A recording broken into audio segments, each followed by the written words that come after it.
Monsoon सत्र के तीसरे दिन भी विपक्ष ने सदन में जमकर किया हंगामा। आउटसोर्स भर्तियों पर विपक्ष ने सदन से किया वॉकआउट। चोर दरवाजे से भर्तियां करने के लगाए आरोप। श्वेत पत्र जारी करने की उठाई मांग। प्रदेश के पहले मुख्यमंत्री डॉक्टर वाईएस परमार की 115वीं जयंती पर उन्हें किया गया याद। मुख्यमंत्री समेत मंत्रियों और विधायकों ने डॉक्टर यशवंत सिंह परमार को पुष्पांजलि की अर्पित। मंडी जिला में 70% आबादी को लग चुकी है कोरोना वैक्सीन। कोविड टीकाकरण के लिए 8 लाख के करीब लक्षित है आबादी। पंचायत स्तर पर जोरों शोरों से चल रहा टीकाकरण अभियान। और बरसात के दिनों में देसी आम की खुशबू से महका नैना देवी। बिना दवाई के इस्तेमाल के पकाए जाते हैं देसी आम। सेहत के लिए रहते हैं काफी फायदेमंद। श्रद्धालुओं को खूब भा रहा लोकल आम। नमस्कार, आप देख रहे हैं एचपी 24x7। मैं हूं जनीशा। हिमाचल विधानसभा के मानसून सत्र के तीसरे दिन विपक्ष ने सदन में जमकर हंगामा किया। विपक्ष ने सदन की कार्रवाई शुरू होते ही कांग्रेस विधायक इंद्रदत्त लखनपाल ने आउटसोर्स और सरकारी विभागों में की जा रही भर्तियों को लेकर नियम 67 के तहत चर्चा की मांग की, लेकिन विधानसभा अध्यक्ष द्वारा इसकी अनुमति नहीं दी गई, जिसके बाद विपक्ष ने सदन में नारेबाजी शुरू कर दी और सदन से वॉकआउट कर बाहर आ गए। सरकार पर चोर दरवाजे से अपने चहेतों को नौकरियां बांटने के आरोप लगाए। विधायक इंद्रदत्त लखनपाल ने कहा कि प्रदेश में आउटसोर्स पर की जा रही भर्तियों को लेकर सदन में नियम 67 के तहत चर्चा मांगी गई, लेकिन विधानसभा अध्यक्ष द्वारा चर्चा का समय नहीं दिया गया, जिसके चलते कांग्रेस ने सदन से वॉकआउट किया है।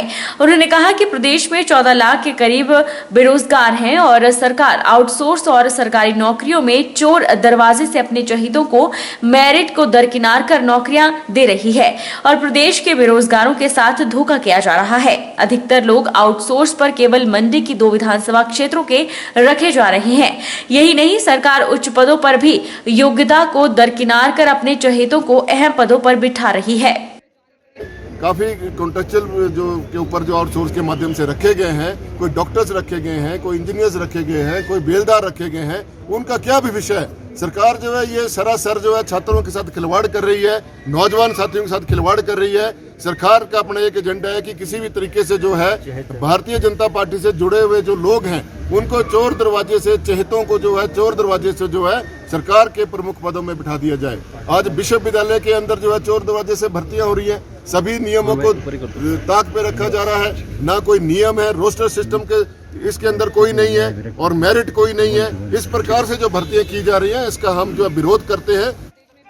उधर नेता प्रतिपक्ष मुकेश अग्निहोत्री ने सरकार पर प्रदेश के बेरोजगारों के साथ धोखा करने के आरोप लगाए और कहा कि सरकारी विभागों में चोर दरवाजे से नौकरियां बांटी जा रही है। आउटसोर्स के तहत अपने चहेतों को सरकार नौकरियां दे रही है। हिमाचल में आने वाले समय में ये भर्तियां बड़ा स्कैंडल बनकर सामने आने वाला है। उन्होंने प्रदेश में आउटसोर्स के तहत की जा रही भर्तियों पर श्वेत पत्र जारी करने की मांग की। सोचते थे एक कॉन्स्टिट्यूंसी में एक मंत्री लगा रहे हैं, जब मुख्यमंत्री खुद उसमें शामिल हो गए कि मेरे वहाँ भी इसी तरीके से रख दो, और अब सारे डिपार्टमेंट्स में उसी ढंग से रख रहे हैं। अब एजुकेशन में उसी ढंग से रख रहे हैं, बिजली बोर्ड में उसी ढंग से रख रहे हैं, यूनिवर्सिटीज़ में उसी ढंग से रख रहे हैं। और जहाँ IPH तो मेन वहाँ है जहाँ पे और ना किसी बजट का प्रावधान, ना किसी मेरिट का प्रावधान, ना किसी रोस्टर का प्रावधान, ना कोई सोच। सीधा ये है कि चिट दी जाएगी और उस कंपनी को कि इसको भर्ती कर लो। इतने बड़े पैमाने पे ये तो स्कैंडल हो गया। ये हिमाचल प्रदेश में भर्तियों का स्कैंडल हो गया। आपको मालूम है हरियाणा में क्या हुआ था? हरियाणा में मुख्यमंत्री को जेल की हवा खानी पड़ी थी। मुख्यमंत्री जयराम ठाकुर ने हिमाचल निर्माता और प्रदेश के पहले मुख्यमंत्री डॉक्टर वाईएस परमार की 115वीं जयंती पर रिज पर स्थित उनकी प्रतिमा पर पुष्पांजलि अर्पित की। इसके बाद मुख्यमंत्री ने विधानसभा परिसर शिमला में आयोजित एक समारोह में भी भाग लिया और डॉक्टर परमार के चित्र पर पुष्पांजलि अर्पित की। इस अवसर पर मंत्रियों, विधायकों ने भी डॉक्टर परमार को पुष्पांजलि अर्पित की। यशवंत सिंह परमार जी, जिनको हम हिमाचल प्रदेश निर्माता के रूप में जानते हैं, और हिमाचल के निर्माण में, हिमाचल को दिशा देने में एक बहुत बड़ा उनका योगदान रहा। और स्वाभाविक रूप से हिमाचल को बनाने के लिए जो भूमिका रही, उसके साथ साथ में हिमाचल किस दिशा में आगे बढ़ना चाहिए, हिमाचल प्रदेश में विकास के लिए प्राथमिकताएं क्या होनी चाहिए, उन सारी बातों के लिए अपने विजन के साथ उन्होंने काम किया और उस विजन के साथ आज भी हम आगे बढ़ कर के काम कर रहे हैं। और आज के इस अवसर पर उनकी जयंती पर मैं उनको श्रद्धा सुमन अर्पित करता हूं और उनके दिए गए कॉन्ट्रीब्यूशन, उनके योगदान के लिए जो हिमाचल प्रदेश के लिए, उसके लिए मैं उनको साधुवाद देता हूं, उनका अभिनंदन करता हूं और आज इस जयंती के अवसर पर मैं श्रद्धांजलि देता हूं। हिमाचल निर्माता डॉक्टर यशवंत सिंह परमार की 115वीं जयंती पर सोलन में सिरमौर कल्याण मंच द्वारा भावभीनी श्रद्धांजलि डॉक्टर परमार को अर्पित की गई। इस दौरान कई कार्यक्रम आयोजित हुए जिसमें डॉक्टर यशवंत सिंह परमार के व्यक्तित्व कृतित्व पर प्रकाश डाला गया। सिरमौर कल्याण मंच ने डॉक्टर वाईएस परमार जयंती के उपलक्ष्य पर सोलन स्थित चिल्ड्रन पार्क में परमार की प्रतिमा पर माल्यार्पण किया। उसके बाद रक्तदान शिविर का आयोजन भी किया। एक कवि गोष्ठी भी आयोजित हुई जिसमें परमार के व्यक्तिगत और कृतित्व पर प्रकाश डाला गया और कवियों ने अपनी कविताओं के माध्यम से परमार पर प्रकाश डाला। सिरमौर कल्याण मंच के अध्यक्ष बलदेव चौहान ने बताया कि डॉक्टर परमार एक युग पुरुष थे। उन्होंने हिमाचल में अथाह विकास किया है जिससे उन्हें हिमाचल निर्माता के नाम से भी जाना जाता है। उन्होंने कहा कि उनके बाद सरकारों ने कार्य किया है और आज शिखर पर हिमाचल पहुंचा है। उन्होंने अपने विचार डॉक्टर परमार के ऊपर रखे। डॉक्टर यशवंत सिंह परमार एक युग पुरुष थे, युग दृष्टा थे और उन्होंने हिमाचल प्रदेश को एक विकास का मॉडल दिया जिस पे हिमाचल प्रदेश आगे बढ़ा। सभी सरकारों ने कार्य किया और हिमाचल शिखर पर पहुंचा है। आज सभी हम सब उनको नमन करते हैं और उनके बताए गए मार्गदर्शन पे आगे बढ़ने का प्रयास करेंगे। आज डॉक्टर यशवंत सिंह परमार जी की 115वीं जयंती है और इस अवसर पर सिरमौर कल्याण मंच सोलन ने सबसे पहले माल्या अर्पण का कार्यक्रम किया। उसके बाद हर वर्ष की भांति हमने इस वर्ष भी ब्लड डोनेशन कार्यक्रम का आयोजन किया और उसके बाद डॉक्टर परमार के ऊपर एक संगोष्ठी का आयोजन की गई। मंडी जिला में लक्षित जनसंख्या समूह में 70% आबादी को कोरोना रोधी टीका लगाया जा चुका है। मंडी उपायुक्त अरिंदम चौधरी ने कहा कि जिला में कोविड टीकाकरण के लिए 8 लाख के करीब लक्षित आबादी है। इसमें से लगभग 5,60,000 लोगों को कोरोना रोधी टीके की पहली डोज दी जा चुकी है।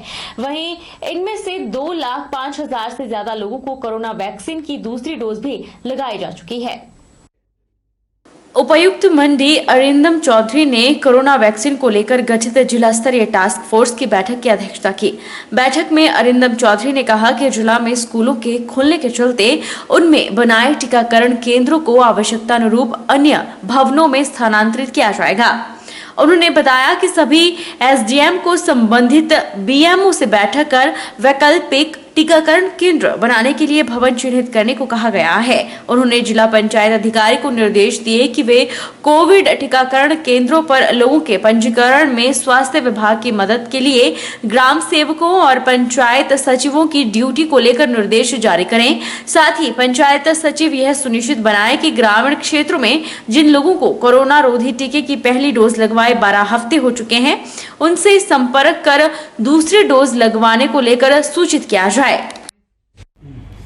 आज जो है जिला मंडी में कोविड वैक्सीनेशन के स्टेटस के ऊपर टास्क फोर्स की मीटिंग गठित करी गई थी। आज मतलब मीटिंग यहाँ पर हुई है। इसके अंदर जो देखा गया हमारी टारगेट पॉपुलेशन का करीब अचीवमेंट हमारा 70% तक पहुँच गया है। और आंकड़ों की बात करें तो 5,60,000 के आसपास जो हैं आपके फर्स्ट डोज वैक्सीनेट हो चुके हैं। अलग अलग कैटेगरी के लोगों को जोड़ के बता रहे हैं। इसके अंदर फ्रंटलाइन वर्कर हो गए 18 से लेकर 44 तक के हो गए हैं, 45 से लेकर 59 के हो गए हैं और 60 प्लस की डोजेज मिलाकर फर्स्ट डोज लेने वाले लोगों की संख्या करीब जो है 5,60,000 है। और 2,05,000 के आसपास इनमें से लोगों ने सेकेंड डोज भी ले ली है। तो और टारगेट पॉपुलेशन हमारी करीब 8 लाख के आसपास है। और जैसे जैसे हमारी वैक्सीन्स की सप्लाई आती जाती है वैसे वैसे हमारे शेड्यूल्स किए जा रहे हैं और वैक्सीनेशन करी जा रही है। दूसरा, लोगों से अपील है, मंडी में थोड़े ये संक्रमण के जो केसेस हैं वो बढ़ रहे हैं कोविड के। हालांकि घबराने वाली बात नहीं है।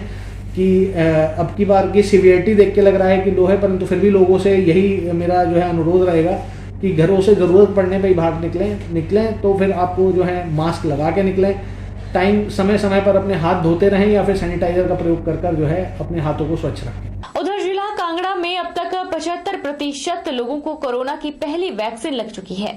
इसके साथ ही कांगड़ा जिले के लोगों की लापरवाही से एक बार फिर कोरोना बढ़ने लगा है।